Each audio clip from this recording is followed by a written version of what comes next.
Shalom saudara yang dikasihi Tuhan, kita sungguh bersyukur hari ini diberikan kesempatan untuk mendengarkan firman-Nya sekali lagi.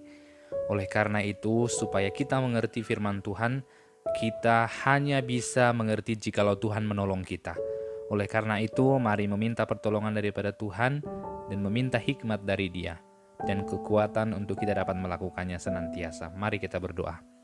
Bapa dalam surga, kami bersyukur dan berterima kasih untuk anugerah dan kasih setia yang tidak pernah berkesudahan daripada Engkau. Saat ini kami mau merenungkan kebaikan Tuhan sekali lagi, yaitu firman-Mu. Maka tolonglah jelaskan kepada kami dan tuntunlah kami untuk kami dapat melakukannya sehingga kami benar-benar memuliakan Engkau. Terpujilah nama-Mu dalam nama Yesus Kristus. Amin. Firman Tuhan hari ini diambil dari Mazmur 107 ayat yang ke-6. Maka berseru-serulah mereka kepada Tuhan dalam kesesakan mereka, dan dilepaskannya mereka dari kecemasan mereka. Saat kita mengingat bagaimana bangsa Israel berada dalam pembuangan, mereka dituntun oleh Tuhan dengan cara diberikan hati yang baru, supaya mereka menjadi orang-orang yang taat, dan akhirnya mereka dibebaskan dari kesengsaraan itu.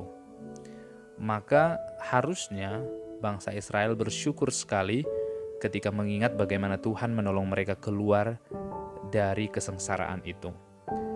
Maka ketika kita membaca Mazmur 107 ini adalah nyanyian yang menyatakan setiap orang yang telah ditebus oleh Tuhan harus bersyukur kepada Tuhan.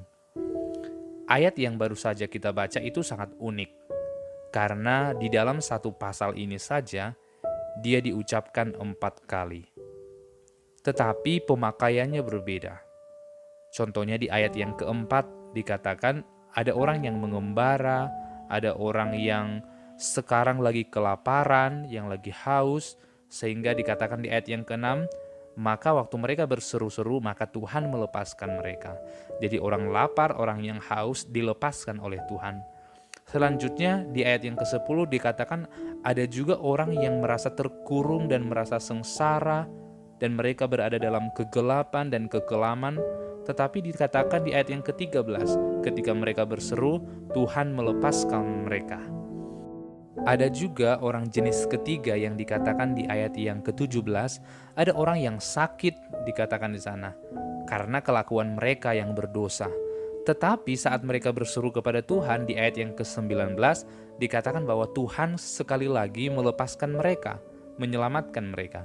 Dan ada juga orang yang jenis keempat, yaitu mereka bagaikan di lautan, ketika mereka mengarungi lautan dan lautan itu mengamuk, gelombang yang begitu besar, dan dikatakan di ayat 28 mereka juga tetap diselamatkan oleh Tuhan. Maka sesungguhnya tujuan dari pemazmur menuliskan ini ialah ingin mengingatkan kepada setiap orang yang diselamatkan oleh Tuhan supaya mereka terus bersyukur kepada Dia. Oleh karena itu ayat 1 dari pasal ini dikatakan bersyukurlah kepada Tuhan sebab Ia baik, bahwasannya untuk selama-lamanya kasih setianya. Maka inti dari satu pasal ini sebenarnya adalah kasih setia Tuhan. Sehingga sampailah kita kepada pembacaan di ayat yang ke-6.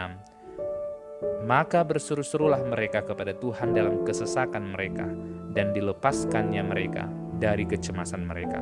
Ketika bangsa Israel berdosa dan akhirnya mereka berseru kepada Tuhan, tetap saja Tuhan mau melepaskan dan mengampuni mereka. Maka kita harusnya tidak ragu untuk datang kepada Tuhan meminta pengampunan, berserah, dan berseru kepada Dia. Sama seperti bangsa Israel yang dikeluarkan dari kecemasan dan diselamatkan dari beragam masalah, maka kita pun akan diselamatkan dan diberikan kelegaan oleh Tuhan. Bangsa Israel dikatakan tadi memiliki masalah dalam hal makanan dan minuman, mereka juga bermasalah dalam hal sakit penyakit, dalam hal kesengsaraan, kegelapan, ada juga di tengah-tengah badai, dan tetap mereka diselamatkan oleh Tuhan. Maka pikirkanlah sekarang apa yang menjadi pergumulan kita. Mungkin ada yang sakit, mungkin ada yang ekonomi lagi buruk, Atau mungkin ada juga keluarga yang selalu bertikai dan sampai sekarang belum selesai masalahnya. Jadi beragam-ragam jenis masalah kita.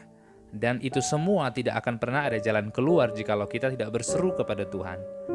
Inti dari semua yang telah kita bicarakan di sini ialah orang yang berseru kepada Tuhan dengan tulus, pasti Tuhan akan berikan kasih setianya. Maka jangan berpikir bahwa masalah kita lebih besar dari orang lain. Jangan berpikir bahwa masalah kita tidak akan ada jalan keluarnya. Jangan berpikir bahwa kita akan selalu di dalam kegelapan. Jangan berpikir kalau kita akan tetap berada dalam kesengsaraan. Tuhan melihat kita dari jauh. Bahkan Tuhan bersama kita, di dekat kita.